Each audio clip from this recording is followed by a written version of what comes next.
I want to queue up a video that I've been given. And as before it starts, I'm going to describe. This was taken October 30th of 2024. This video is of an MQ-9 drone tracking an orb, or this object, off the coast of Yemen.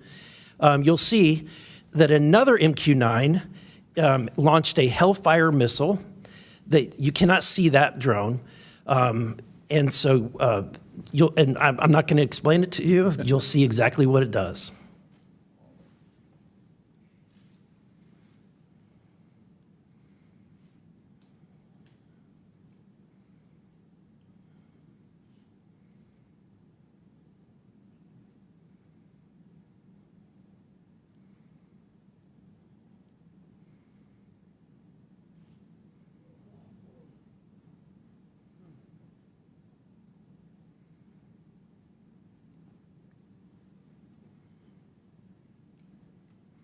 This is when it zoomed out, so you can still see it traveling.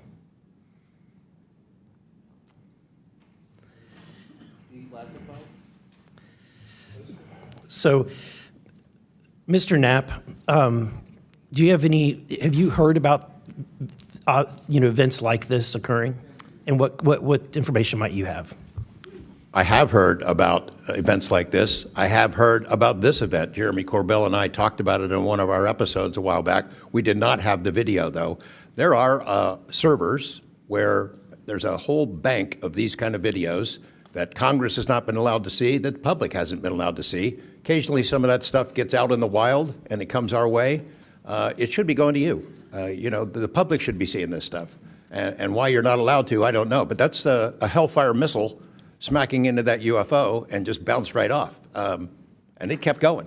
It kept going, and it looks like the debris was taken with it. Yeah, what the hell is that? What flies like that? Again, I'm not going to speculate what it is, but the question is, why are we being blocked from this information consistently? I want to ask this just question. How in the world, this is the document, I want to enter this in for the record if it hasn't already been entered, Madam Chair. The document that you provided on thread 3, this is a huge file. How in the world did you smuggle this out of Russia? Carefully. In your socks? I don't think I want to be really specific about it because I might have to go back there and get some more sometime. Although, no, that'd be crazy to do that. Well, I took the top pages off that were stamped with a security signature, and I carried them out on my person, but the rest of them I just threw in my suitcase and threw some caviar in there as a distraction as well, and hoped for the best. Otherwise, I'd be a citizen of Siberia right now. And you had you reported James Lakatsky came to you with government possession of NHI craft and how they ultimately gained entry. Can you testify to the veracity of that claim? Dr. Lakatsky is an honorable man who served most of his career with the DIA, a very trusted, high-level rocket scientist and intelligence analyst who inspired the OSAP program, as I said earlier. And in full disclosure, I've co-written 2 books with him. He dropped this on myself and our other co-author out of the blue. And it took 14 months for us to get DOPSR approval for him to release 2 sentences on that. He said this craft, we had managed to get inside of it. It had no wings, no rotor, no tail. It had no fuel tanks. They didn't know how it flew or how it was operated. It clearly looked like it was aerodynamic, but he would not go further. He's a by-the-book guy, and until he gets clearance to say more about that, I don't think we're going to hear much more. But it's not ours. It wasn't ours. We didn't make it. We didn't know who made it and how it was built and how it operated. We've got at least one. And I don't know, I think that's enough confirmation that we do have recovered discs and materials. Lastly, Mr. Borland, in the classified realm, have you been exposed to undeniable confirmation of NHI technology? And then my second question is BAE Systems involved in any way with reverse engineering exploitation of non-human intelligence craft? Yeah, we're gonna have to have a conversation this Skip for that. Whether I'm legally even allowed to answer that, and whether you're even allowed to hear it, sir. Okay. again, you can sense our frustration.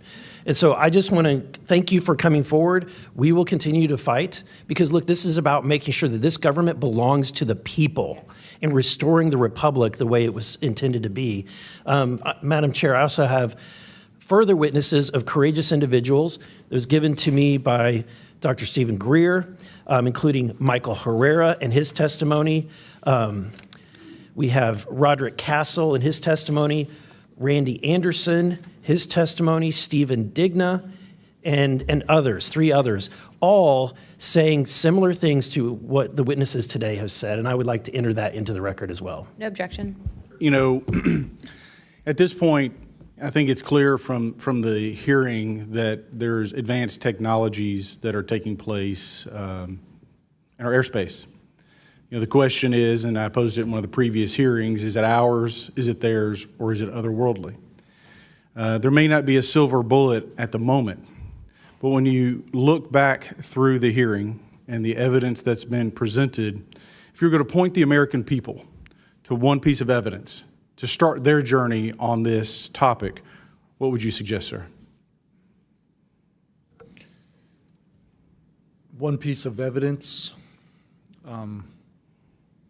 I would start with this hearing, in the first hearing. There is no evidence. But is there a specific, exactly, but is there a specific evidence or footage or document that you think lends extreme credibility to what we're discussing today? I would say this new video we're seeing today is exceptional evidence that we're dealing with something. With the kinetic? Yes. Mr. Wiggins? Sir, I'd have to say that if just the average person here in America looked at absolutely everything that has come across television, the internet, etc., you can't tell yourself that 100% of what's being recorded is fake or false. You have to, at some point, understand that there's something else out there. Well, I mean, and you bring an interesting point. You know, in the law enforcement community, anytime you're conducting an investigation, you're always looking at the totality of the circumstances. You're looking at all the evidence and how they piece together. And so that would be my, advice to the American people, that this is a journey that is just beginning from a congressional perspective, but you have decades of data, some of it not real, much of it is, but thanks to Chairwoman Luna, we're now presenting this to the American people. And I think this latest video from Mr. Burleson is something that should get everyone pause. When you see the 3 orbs that drop, was that in a defensive posture, or was that in an offensive posture? And what capabilities did those orbs have that we, quite frankly, may not have? Mr. Knapp? As I mentioned at the beginning of my remarks, what hooked me on the story was the paper trail, these documents that shouldn't exist. We've been told for decades, over and over, there's nothing to it. It's not a threat. You can go about your business. And then when FOIA becomes the law of the land, thousands of pages to the contrary leak out. There's a memo by General Nathan Twining in 1947 when the country was being overflown by dozens of UFOs, hundreds of UFOs, in which he said, look, this is not visionary or fictitious, it's real. These things are craft. They're not ours. They outperform anything we've got. I mean, if you follow the paper trail of documents that they wrote before the military got wise and realized that FOIA really exists and changed their tune and not put things in writing, it spells it out pretty clearly. I'll go refer back to Russia. One incident I did not mention to Representative Burleson is Colonel Sokolov in that Ministry of Defense program said there were 40 incidents where Russian warplanes were sent to intercept UFOs.